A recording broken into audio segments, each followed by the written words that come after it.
thought I'd tell you a story today. We all have our family histories.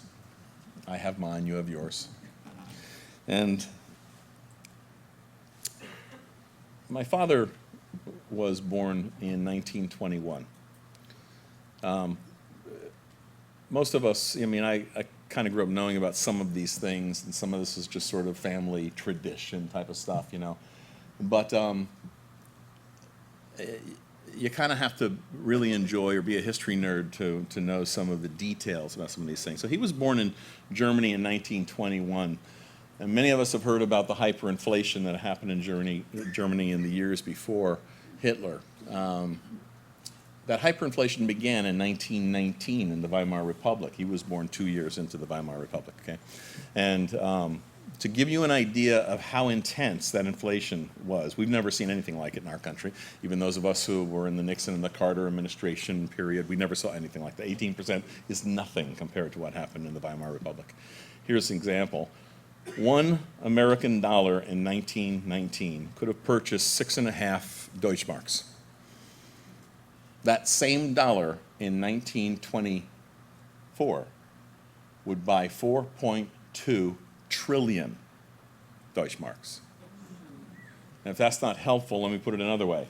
The same amount of money that could have purchased 3 middle-class homes, average homes, in Germany in 1919 barely bought a loaf of bread in 1924. So when we hear these stories about people with wheelbarrows full of Deutschmarks, there are no jokes, there's no exaggeration to it. It's hard to exaggerate how bad it was. And so I grew up hearing about Grandpa, who was a tough guy, not my dad, his dad, and how he was in the black market. And I thought, wow, that's really bad. That's why he came to the States. Everybody was in the black market. You got to survive. Everybody's trying to do whatever they could do to survive. And he was rough. He was a rough guy. He came here in the early 1924, my grandfather. He was sponsored by one of his uncles up in North Jersey. And so his plan was to be here for a year, and then he would bring his wife and his 3 kids over. And my dad is the baby of the group. So in 1925, January 25, my father was aboard ship with his brother, his sister, and his mother, and they immigrated to the United States. What his mother didn't know, there's no Skype in those days. You gotta kind of tell people nowadays, because there was no Skype, there were no cell phones. Letters took a while, and so what she didn't know is that Grandpa had taken up with his first cousin, and there was something going on between the two of them, and so that by time my father's family came over and met up with his father, Jacob, it was a terrible situation in the household. He hated his wife because his affections were for this other woman, and there were stories that I've heard about now as I've gotten older, I can picture them, of my father remembering his father chasing his mother through the house with a butcher knife, those kinds of things. I don't want to get gory, but I'm just saying that kind of stuff. And so, of course, it ended in a divorce. And this is in the 30s, right? So it was a big deal. This is in the late 20s. It ended in divorce. And depression hits. The kids are with mom. No money. There's no such thing as welfare. They were on the dole in those days. And they had nothing. They scraped together what they could. Grandpa was doing okay. He was building a few houses and cabinets and things like that. And my grandmother, who obviously I never met, she died in 1937 from cancer. My dad was in high school, and he graduates in 1939. And some of you know little bits of this story, but it was about 2 years after that, a year and a half or so after that, in December of 41, my dad, his his childhood friend Oscar, also a German immigrant, and a few other guys are huddled around a radio listening to the Giants game, and they hear the announcement of Pearl Harbor, and that was December 7th, Sunday, and on Monday, Oscar and my dad enlisted in the Army Air Corps. And So anyhow, that was the story. And of course, my mom and dad, who had met before that, they were engaged as he went off, and he came back 45 just to finish the story. And he had victory in Europe had been won, and so he came back with the intentions of marrying my mom, and then he was being redeployed over into the Pacific, as most of the troops were then. But because he was a meteorologist, he was in high demand, and so he was going over there. Anyhow, they got married, and they had a little over a week for his leave here, and then they went on honeymoon. During the honeymoon, of course, that's when the bomb was dropped on Hiroshima, and so his orders for the Pacific were canceled, and he finished out his service, and life began. So that Shaggy Dog story I've told you is to share a little bit of my family background. But the thing that stands out to me, somewhere along the line, I know that my dad was saved. Growing up and really well into my 30s and 40s, I really didn't understand about what my parents believed because they would never talk about things. And like many people in that generation, too, they would be quiet about some of the things they believed. And they had their reasons, and we'll get into all that this morning. But I came to realize he was saved at some sort of an early age, relatively speaking, probably as 10, 12 years old, something like that. Never went to church. But I look at this man who is about as sweet as they come, this man who really defines his life, and I'm sorry, I'm not picking on your dad, but he defines gentle man. That's really what he was. He's a gentle man. And a great dad and a great husband. And I think, wow, out of that horror growing up, how does this happen? We talk so much in our society today about dysfunctionality. I don't even like the word, but we talk about dysfunctional families. I've said before that I came from one of the most. We're all dysfunctional, all right? We come from Adam, so there's dysfunctionality in all of our lives and all of our families. But comparatively speaking to some of the horror stories I hear, we were about as functional as you get. My parents were Ward and June Cleaver, and so how did that happen? You start to wonder. And it's a long story, but I mean, it basically because they chose to. And just to kind of tie that off, my mother also came from probably an equally crazy, terrible home life. They often joked growing up, but I came to realize I believed it, that when they had arguments, the prospect of going back to their families was worse than the prospect of sticking together and working it out, And so... And they made it work, and they believed it, talking these things out and doing what you have to. How do you break the pattern of abuse? And it was bad. I'm not going to go into all the stories, but the pattern of abuse. His mom was a loving mom, but his dad was a mean man in many ways. And some of that mellowed a little bit by the time I was starting to understand him, and then he was gone. But how do you get a dad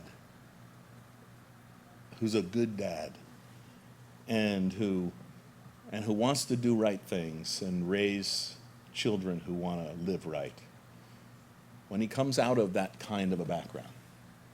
That's a question that a lot of people either ask or choose not to ask because it's easier to say, look, that's just the background I came from, so I'm always going to be this way.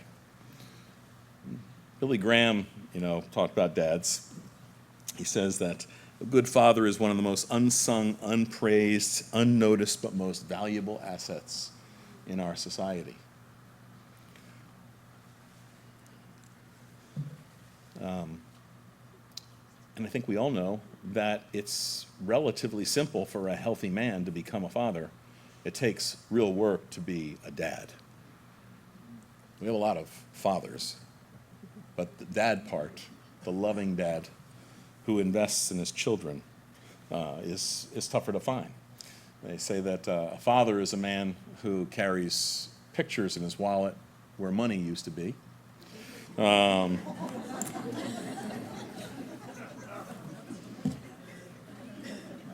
Renee and I told you some of this stuff before, but Renee and I, particularly in the church we came from, we always had these young children, and people would always say, well, enjoy them while they're young because they grow up fast. And it was like I was getting so sick and tired of hearing this.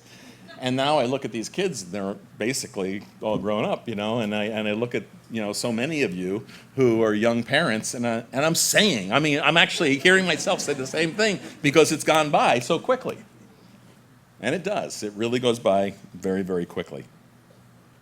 And it kills you to see them grow up. It would probably kill you faster if they didn't, but, it really does. And we go through these things with our kids, and some of them are very difficult. Look, I caused my parents lots of trouble. Like I've mentioned before, there was a time I was 22 years old, and I had this scraggly beard, and I had a ponytail part of the way down my back, and looking at my mom, and my mom looking at me, shaking her head, saying, 20 years ago, you were so cute, I could have eaten you up. I look at you now, and I wish I had.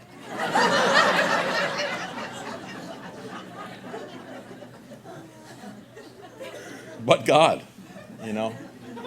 Look, I don't want to get all sentimental on you. That's not the point of this.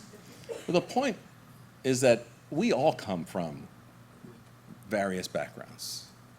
As many of us as there are in this room, we've got stories about what home was like growing up.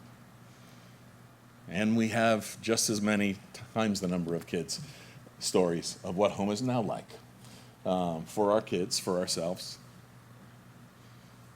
And it's men and women, moms and dads in here. And I realize that some of us in here are not moms or dads. Some cannot be moms or dads.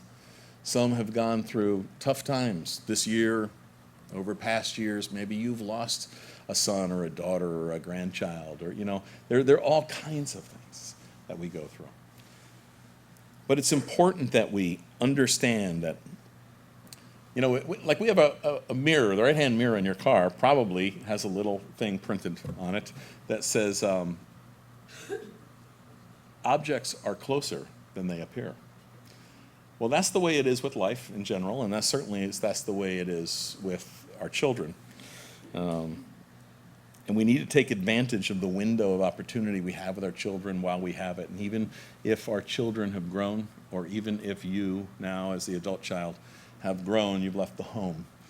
But there's a break, there's a heartache, there's a fissure in your heart because of dad or mom, especially dads today. It can be repaired. It certainly can be addressed. And Jesus is the bridge that we walk over to do that. Now, I want us to just look quickly at a passage today, and it seems a bit out of context on the surface, but it's Genesis chapter 5. And it starts off by saying that this is the book of the genealogy of Adam. And the day that God created man, he made him in the likeness of God. And he created them male and female and blessed them, and he called them Adam, or mankind, your Bible may say, in the day that they were created. And Adam lived 130 years, begot a son in his own likeness after his image, and he named him Seth. And after he begot Seth, the days of Adam were 800 years, and he had sons and daughters. So all the days that Adam lived were 930 years, and he died. And Seth lived 105 years, and he begot Enosh. And after he begot Enosh, Seth lived 807 years, and he had sons and daughters. And so all the days of Seth were 912 years, and he died. And Enosh lived 90 years, and he begot Canaan. And after he begot Canaan, Enosh lived 815 years, and he had sons and daughters. So all the days of Enosh were 905 years, and he died. And Canaan lived 70 years, and he begot Mahalalel. And after he begot Mahalalel, Canaan lived 840 years, and he had sons and daughters. So all the days of Canaan were 910 years, and he died. And Mahalalel lived 65 years, and after he begot Jared, and he begot Jared. And after he begot Jared, Mahalalel lived 830 years, and he had sons and daughters. So all the days of Mahalalel were 895 years, and he died. And Jared lived 162 years, and he begot Enoch. And after he begot Enoch, Jared lived 800 years, and he had sons and daughters. So all the days of Jared were 962 years, and he died. Now Enoch lived 65 years, and he begot Methuselah. And after he begot Methuselah, Enoch walked with God 300 years, and he had sons and daughters. So all the days of Enoch were 365 years. And Enoch walked with God, and he was not, for God took him. Wait a minute. So the pattern's just been broken here. We've got a clear pattern Why does death happen? We're descendants of Adam. And yet there's this one that we learn about in Scripture, Enoch, who doesn't die. I'm not going to go through the whole thing. We've gone through enough, and you see the pattern. Enoch was a man, his name means to teach, okay, or teaching, or teacher.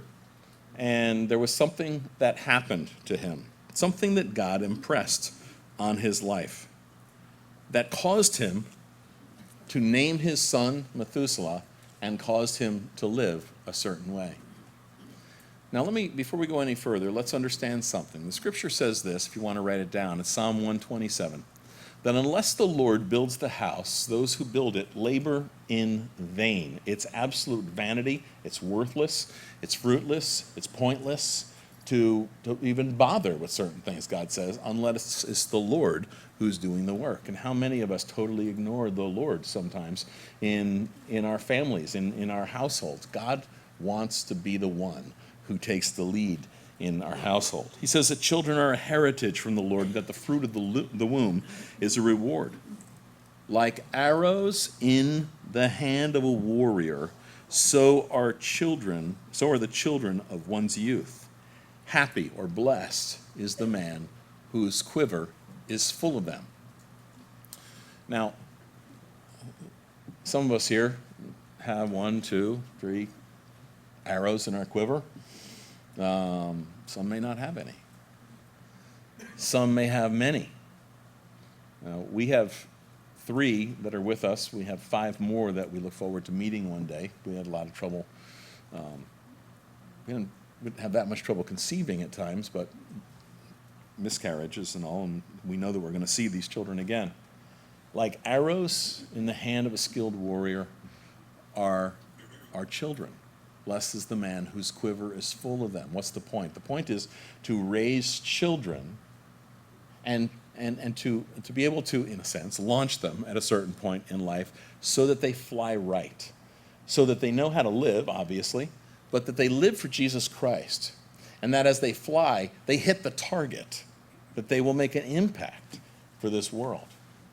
John says, and you can interpret this a couple different ways, but in 3 John verse 4, he says, I have no greater joy than to hear that my children walk in the truth. There is no greater joy for a mom or a dad to know that their children, no matter how old, but especially as they get older, that they're walking in the truth.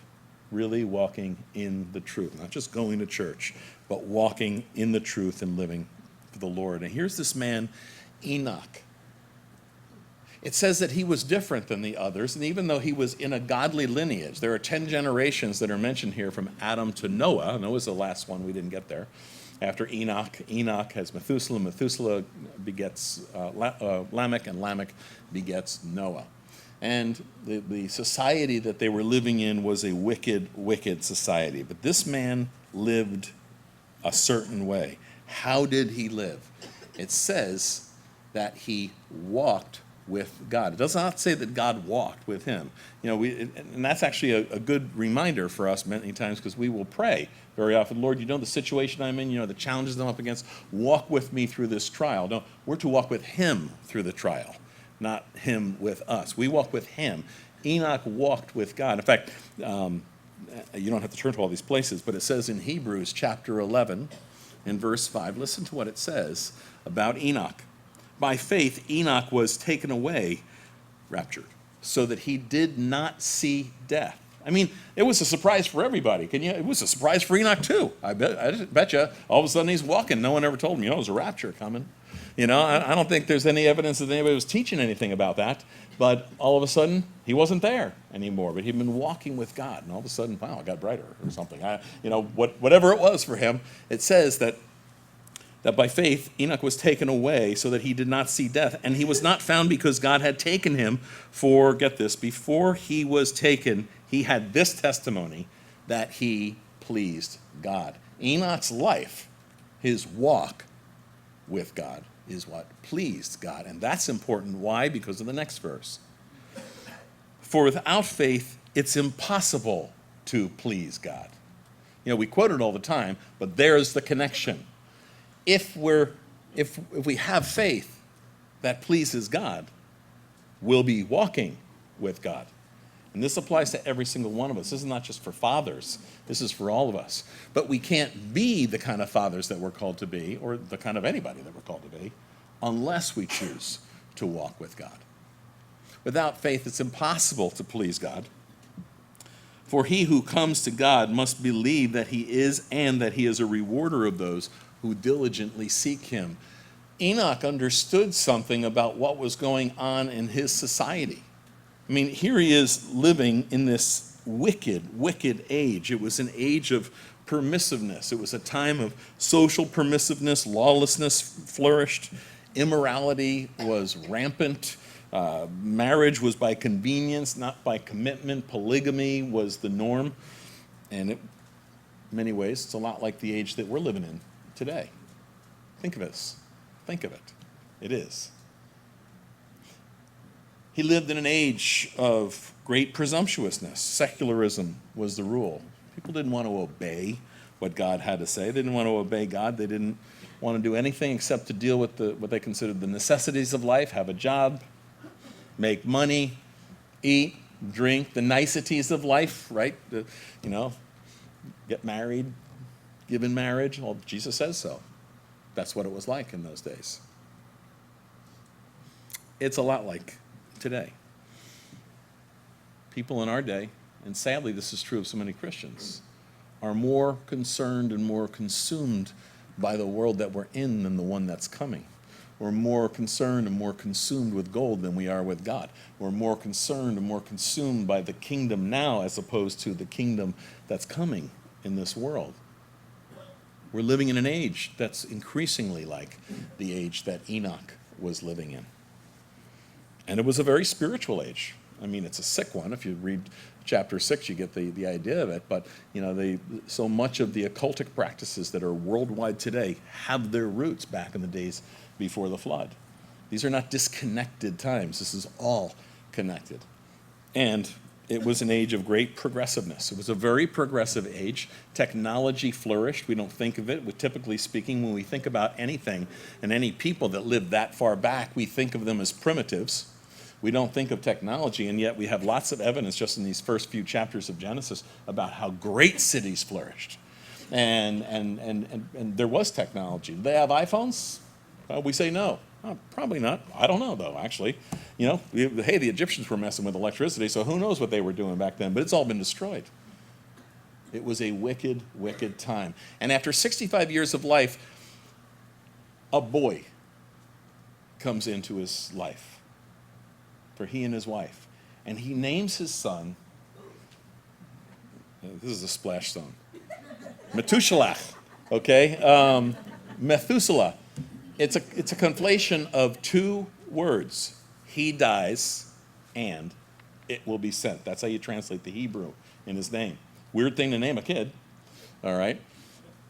And many of us think, because of what happens in Enoch's life, we think that, well, he was taken away just before the flood. No. There's still, he's raptured, if you will, in 997 AC, after creation, okay? The flood doesn't come until 1665. So we got a long time yet before the flood, after he's raptured, let alone from the time he's born in 632 AC. Adam's still alive. Adam was alive to see all of his grandsons, all of the ones that are mentioned here with the exception of Noah. People lived a long time back then. He's seen Enoch. He's seen a lot of stuff at this point, and he's seen the decay of his society. But God must have revealed something to him. Now, each one who's sitting in this room right now has a Bible that you're holding in your lap. He didn't have that Bible. And yet it was based upon revelation from God that he understood something, that he would call his son something that God must have told him to name him. When he dies, it shall be sent. It says that in Jude, we learned that Jude tells us that Enoch was the first real prophet. He gave the first real prophecy of the first judgment and the final judgment to come. You can look it up for yourself in Jude 14 and 15. Those are verses, not chapters.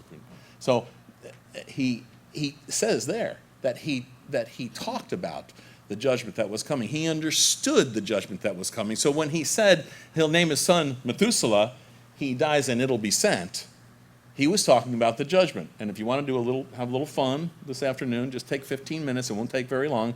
Chapters 5 through 7, you can do the math yourself. In the year that Methuselah died, when he was 969 years old, that's when the flood came. Can you imagine? He was working. He must have been working alongside Noah and his sons. If you're working, if you're there, Noah telling his kids, hey, keep an eye on Methuselah, okay? Because we don't want him to fall over because we're not done yet. And, and we think of old people being that old, but yet it's not like the days that we live in. Our kids go off, or any of us, and we spend the first 20, 22, 25 years of our lives, in some form of education, and then we go out and we work for the next, 45 years, and and then retire, depending upon what happens with Social Security, and yet in those days, even if that were so, if you went to school for the same amount of time, to live hundreds of years beyond that, and work hundreds of years. Some people say, wow, what a drag. No, it's not the idea of being a drag. Because they weren't falling apart like we fall apart. All of that stuff hadn't happened. That's a study for a different time. And imagine the things that we know now that we wish we knew 10 years ago, or 20 years ago, or 30 years ago. Imagine being 200 or 500 or 600 years old and still strong. And to know those kinds of things, it must have been an amazing society. And Enoch saw the wickedness in his society, and God revealed to him what was going to happen, that there was a judgment coming, and he said, when your son dies, that judgment will be sent. And he understood that, not because he had a Bible like we do with footnotes and all those things that we don't read, but because he walked with God. He understood something. In fact, his walk became intensified when his son was born. It was because of that revelation that God gave him that he walked with God. We're living in a civilization that is raging and racing to the point of no return.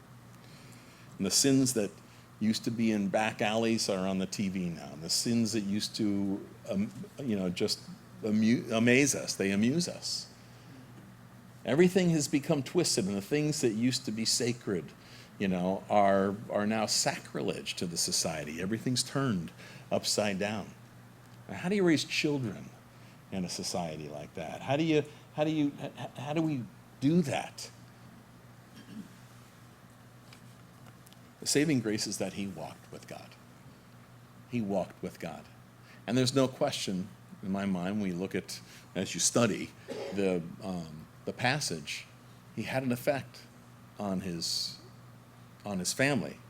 It says that in the next verse in Hebrews, in the next verse after the Enoch passage, in verse 7, it says that Noah built an ark for the saving of his family. Now we understand that God told him to build the ark, but he did it for the saving of his family. Each one of us in this room has that responsibility. And I'm talking to guys, I'm talking to dads. But all of us have that responsibility as it pertains to our children. To introduce our children to the ark, the only ark that can save anybody, who is Jesus Christ. We have that responsibility. Many of us have grown up in an age of such permissiveness that our parents kind of just said, well, go, kind of like glad you're gone type of thing. And somewhere along the line we found the Lord, or he actually found us, but we see it as we found the Lord.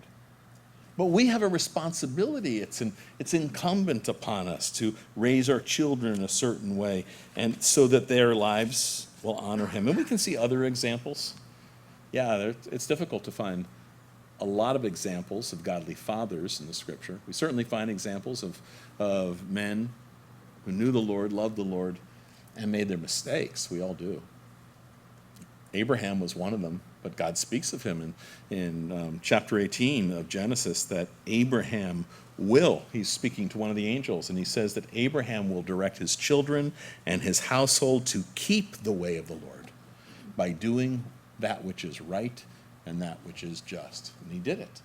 And it's very clear that Abraham was the priest in his home, and he had a plan. And we see that as we go through. You look at a man like Job. And when we think of Job, we think of the hardship that he endured, absolutely. But we read about his love for his children that daily this man, dads, think about this, that daily he would offer up a sacrifice to God just in case his children had sinned. I have not arrived to this. I mean, that always blows my mind when I read it. I pray for my children. But it's amazing how deep was that commitment that he would offer up a sacrifice. What does that mean? A blood sacrifice, an animal. He would offer up a blood sacrifice just in case his children had sinned. Joshua. We all know about Joshua. Here he is in chapter 24, 25 years after, standing in the same place as Shechem. And he says, I don't know what others will do. You'll decide for yourselves. I'm paraphrasing. He says, but as for me and my house, we will serve the Lord. He was the priest of his home, and he had a plan for his family. Men, that's incumbent upon us. Statistics, especially for those of you who have young or teenage children, men. Statistic. In a family where both mom and dad are present, where dad is seeking the Lord and following after him and doing that which is right, there's an 80% chance that his children will seek to also follow God. But in those homes where dad is present, I'm not talking about a single family situation, in those homes where dad is present and mom's the only one who's doing that and dad is checked out, that number comes down quickly to 15%. It's not mystical. Part of it is that our children have been wired with a great baloney meter. They can tell immediately that, dad's a hypocrite. And they hate hypocrisy. We were teenagers. Some of us can remember. And hypocrisy stood out to us. And when you see it in a man who's your dad, and he's not walking the right way, especially if he gives it some lip service but he doesn't walk it, then we see him as a hypocrite. Why follow him? Why follow his lead? A dad has a very powerful role in the home. Our children need to learn some things from us. First of all, two things. They need to learn who they are. And both mom and dad obviously have a lot to say in that, or a lot of input into that. But they need to learn who they are, and we can help them to do that, first of all, by spending time. It's notorious, I don't need to go through the statistics about how little time the average father spends with his children, boy or girl. Because we're working, we got things to do, we got stuff we got to accomplish. And very often we think the legacy that we're going to leave is money, or it's houses, or no, the legacy we leave is our children. The legacy we leave is children, arrows who can hit the target. That's the legacy that we're going to leave. So spending time with them individually, helping them to discover who they are, to encourage them in whatever it is that God is putting on their heart and helping them to become the best at whatever that is. That's important that we do that. It doesn't matter if they're going to be a plumber, an electrician, if they want to be a missionary, if they want to be a lawyer, if they want to be a teacher. It doesn't matter what it is in one regard, but that they are seeking to walk with Jesus in what it is that God is laying on their heart to do with their lives, and to encourage our children. My dad encouraged me a lot. Really, up until the month before he died. I wasn't with him when he died, but even in that month before he died, even in the hospital, my dad would be saying things to me and asking me questions. He was encouraging, and I wasn't even thinking that much about it at the time. It's since he died that I realized, wow, boy, I hope I'm thinking that way when I'm that age and in that situation. To be engaged as dads is important as believers. I always liked the Vance Havner quote from long ago.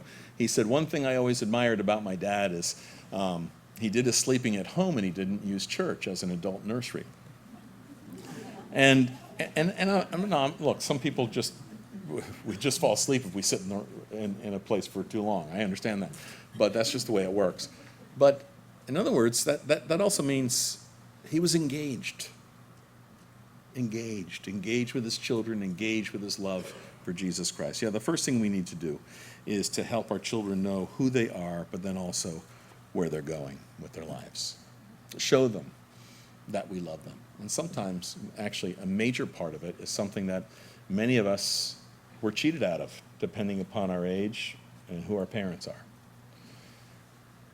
And that thing is very simple and often overlooked, and it's physical touch. My dad, probably because of what his dad was like, was not a very touchy guy when it came to me.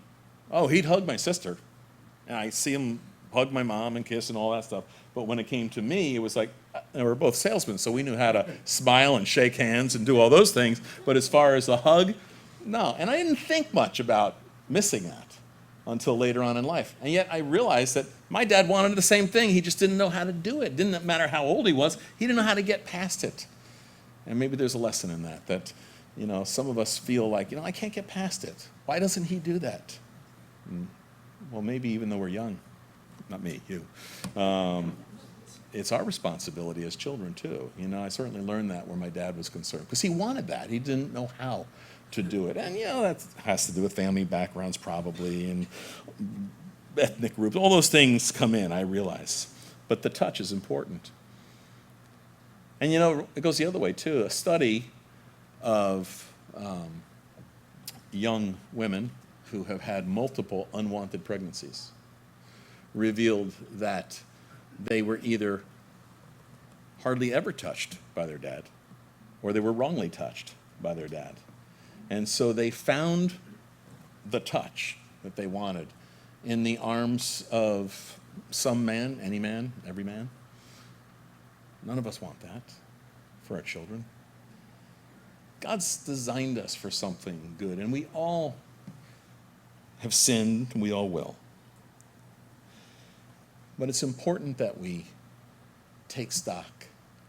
And yes, I know I'm speaking in one sense to dads because of the importance of our role in our children's lives and our families. But I speak to all of us here. There are some people here, whether dads, uncles, fathers, or grandfathers, great-grandfathers, what wisdom there is to impart, what fun there is to have, what wounds there are to bind up. Maybe you're a single mom, and you say, well, I don't have a guy here. Yeah, that's a struggle, and I don't know how to even come up with the words for you for that. And you can't be dad, but you can be real. And you can be sincere and not blame the situation that you have with your child on the lack or the absence of a father. Just do it. I know that's easy for me to say. But we have a bridge. The bridge that we walk across to reconciliation with our parents who are still alive. The bridge that we walk across to forgive our moms and dads who've passed on. The bridge that we walk across with our children is Jesus Christ. He's the basis. There's not to be any division in the body of Christ. It's an offense to God. How much more than in a home? And so we have a commitment. If we're Christians here, we've made a commitment to Jesus Christ in the first place, to walk with him. And as we do that, that means to seek reconciliation at whatever point we can. To do it with our friends, to do it with our spouses, to do it with our children, to do it with our parents. There's so much more that can be said. But whatever your heartache is today, you can find relief, and you can find healing only in Jesus Christ. And I encourage you to do that. Let's stand together. Let's pray.